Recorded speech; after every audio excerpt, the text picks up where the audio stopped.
கோவில்ல பண்ற மிளகு வடை வித்தியாசமா இருக்கும். எதனால இந்த மாதிரி பண்றாங்க அப்படின்னாக்கா, அந்த காலத்துல இவ்வளோ வசதிகள் கிடையாது. ஸோ கோவிலுக்கு போயிட்டு வரதுக்கே ரொம்ப நாட்கள் ஆகும். அதனால பிரசாதம் வீட்டுக்கு கொண்டு வரும்போது கெட்டு போகாம இருக்கணும் அப்படிங்கிறதுக்காக இந்த மாதிரி கோவில்கள்ல வடை பண்றாங்க. இன்னைக்கு நம்ம ஆஞ்சநேயர் வடை இல்லைன்னா மிளகு வடை எப்படி பண்றது அப்படிங்கிறத பார்க்க போறோம். கூடவே நான் டிப்ஸும் ஷேர் பண்ணியிருக்கேன்.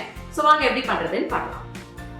மிளகு வடை பண்ணுறதுக்கு தேவை 1/2 கப் வெள்ளை உளுந்து, 1/2 கப் கருப்பு உளுந்து, ரெண்டையும் அரை மணி நேரம் ஊற வச்சு எடுத்துக்கோங்க.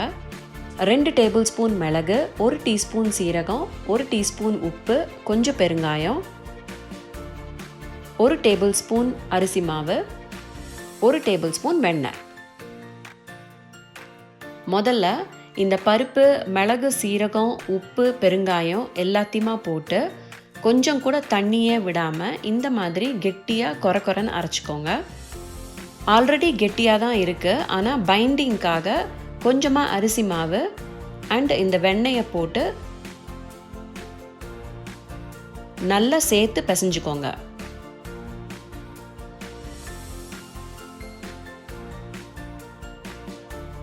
உங்களுக்கு வேணுங்கிற சைஸில் சின்ன சின்ன உருண்டைகள் ஆக்கிட்டு இந்த மாதிரி வேக்ஸ் பேப்பரில் லைட்டாக எண்ணெயை தடவி இந்த உருண்டைகளை வச்சுட்டு மேலே இன்னொரு வேக்ஸ் பேப்பரில் லைட்டாக எண்ணெய் தடவி ஒரு ஃப்ளாட்டான பாத்திரம் எடுத்து இந்த மாதிரி தட்டிக்கோங்க. வேக்ஸ் பேப்பருக்கு பதிலாக அலுமினியம் ஃபாயிலோ இல்லைனா திக்கான துணியிலையோ நீங்கள் வடைகளை தட்டி எடுத்துக்கலாம். இன்னும் கொஞ்சம் மெல்லிசாக தட்டுறதுக்கு ரோலிங் பின் யூஸ் பண்ணி ஸ்ட்ரெச் பண்ணிக்கோங்க. இப்போது வடை மாலை கோக்கிறதுக்கு ஒரு சாப்ஸ்டிக்கை தண்ணியில் டிப் பண்ணி இந்த மாதிரி சென்டரில் ஹோல் போட்டுக்கோங்க.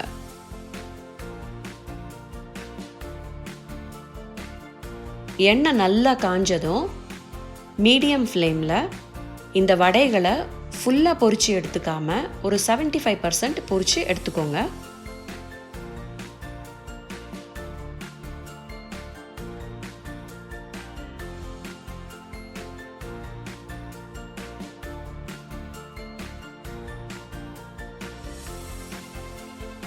இப்போது செகண்ட் டைம் அதே வடைகளை பொரிச்சு எடுக்கும்போது நமுத்து போகாமல் வடைகள் கரகரன்னு இருக்கும்.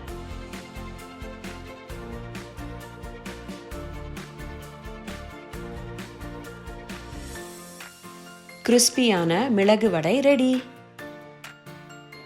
ஸோ இப்போ இந்த டிப்ஸ் என்ன அப்படிங்கிறத பார்க்கலாம். டிப் நம்பர் 1, நீங்கள் ஒரு ஹாட் அண்ட் ஹியூமிட் பிளேஸில் இருக்கீங்க அப்படின்னு சொன்னால் 15 நிமிஷம் உளுந்து ஊறினா போகிறோம். ஜாஸ்தி ஊற ஊற அதோட கன்சிஸ்டன்சியும் டேஸ்ட்டும் மாறி போயிடும். டிப் நம்பர் 2, நீங்கள் பெருமாள் கோவில் வடை மாதிரி பண்ணணும் அப்படின்னு நினச்சிங்கன்னா ஃபுல் அண்ட் ஃபுல் கருப்பு உளுந்து யூஸ் பண்ணுங்க. அண்ட் வடையை நல்லா கெட்டியாக தட்டி நெய்யில் பொரிச்சு எடுத்துக்கோங்க.